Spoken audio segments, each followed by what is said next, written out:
Kebetulan aku punya dapur gas, dia punya api tu dah tak elok kan. Aku beli satu brand daripada Mugen guys.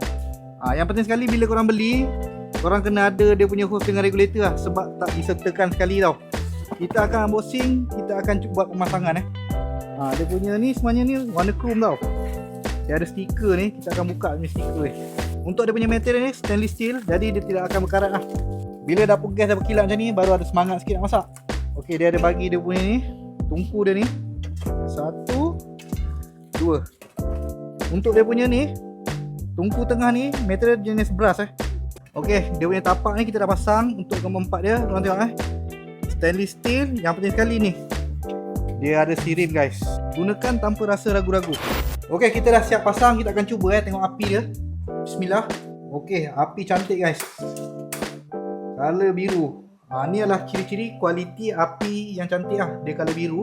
Bila korang nak masak tu, dia punya api tu cantik